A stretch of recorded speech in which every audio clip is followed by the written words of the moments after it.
If you have a round tablecloth at home and have always wanted to try out sewing, then this is the perfect video for you because I'm going to show you how you can use a round tablecloth like this one to turn it into a dress. It's a very 70s inspired dress and it has these big angel sleeves and a very loose fit, and it only requires 2 seams to be sewn. So to make the dress, you're going to need the free pattern, which you can find in the link in my description. This also comes with an instruction booklet that I've made. It has illustrations of each step that you can refer to while you're making the dress. And it also has a size guide that you can have a look at. And it also suggests different sizes of tablecloths depending on how short or tall you are. So definitely have a look at that. Next, you would need your round tablecloth. And then you would also need a sewing machine that can do a zigzag stitch or a serger to finish your edges. And lastly, you're going to need 60 centimeters or 23.6 inches of bias tape for the neckline. The first thing you're going to have to do is to print out the pattern and to assemble it. There's more detailed information on how to print it and assemble it properly in the instruction booklet as well. And next, we're going to choose our tablecloth for this project. I chose this green one because I really like the embroidered flowers, and it also had a really nice trim edge that I thought would look really nice on the sleeves.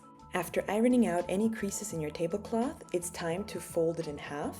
Make sure that you're folding the right sides together. It's a bit difficult to see in my video because my tablecloth looks very similar from the inside and the outside. So here you can see this is what it looks like on the right side, and then this is the flower from the wrong side. But don't be fooled, I am working with it right sides together. Once you've perfectly folded your tablecloth in half, it's time to pin it in place. So I'm using these little clips, but you can obviously also use traditional sewing pins. And make sure that it really is perfectly folded. Since it's such a big tablecloth, this is actually a bit more tricky than it might seem, so definitely take your time and make sure that it's perfect. Next, you can take the paper pattern and place it on top of the folded tablecloth. I actually use a tablecloth that is a bit smaller in diameter than what the pattern calls for. Make sure that you center it and align it perfectly, especially at the top where the sleeves and the neckline is. Now we're going to use our pins again, and we're going to pin the paper pattern to our folded tablecloth, just like this. Make sure that you keep it as straight as possible and that the paper and the fabric aligns. Taking your scissors, you're now going to cut where the neckline is, as well as on the side of the dress and the sleeve, and then you do that on the other side as well.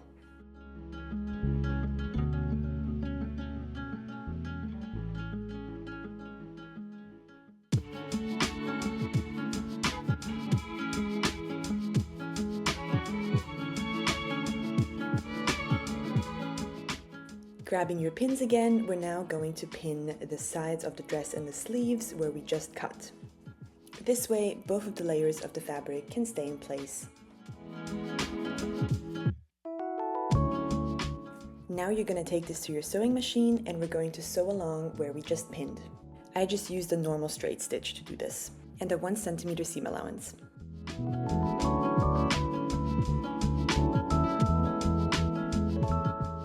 This is what you should end up with. Keep in mind that I used white thread just so it's easier to see on the camera, and you need to make sure that the corners are well rounded. Then we need to finish the edges of the seams that we've just sewn. I'm using a serger to do this, but you can totally just use a zigzag stitch on your normal sewing machine. Now we're just pressing down the seams. For my neckline, I chose this brown bias tape, and we're basically just going to fold it over all around the neckline and sew it in place like so. Your bias tape needs to be in a double fold. You can either make your bias tape yourself out of some scrap fabric that you have, or you can buy it. So I bought this bias tape and it was already folded once, and now I'm just using my iron to create a double fold. Before sewing on the neckline binding, make sure that you turn your dress right sides out again. Now we can take our dress back to the sewing machine and make sure that your binding joins at the middle back of your dress, because that's the spot where it's just going to be the least visible. Now sandwich your neckline in between your folded bias tape and take the very tip of your bias tape and pull it out just a little.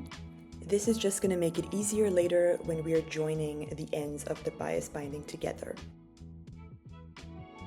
Now, using a straight stitch, sew the binding in place and make sure that you sew as close to the edge as you can. And just keep sandwiching your neckline into the fold of your bias tape as you go along.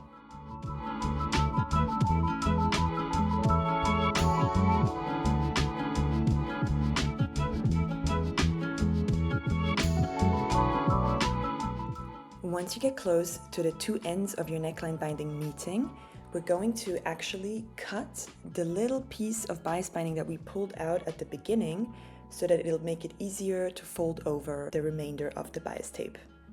And I'm just cutting it in line with the fabric. And we also want the bias tape to be overlapping a bit, so cut your binding about 1 inch or 2.5 centimeters past the point where the two ends initially meet.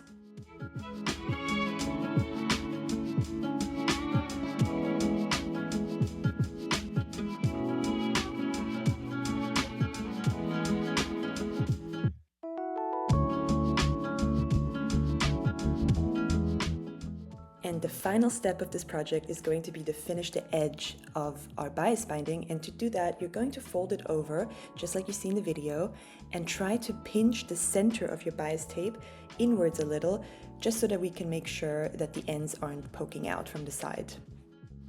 Finally, fold over your bias binding and sew it in place, making sure to backstitch at the very end.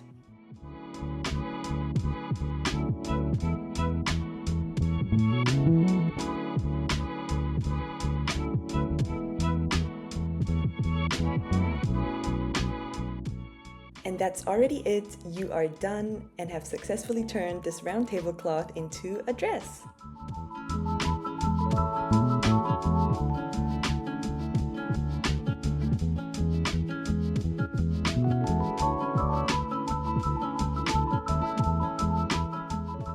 Here's an example of a second dress I made where I used this beautiful white tablecloth. I absolutely love the flowers, and this is how it turned out.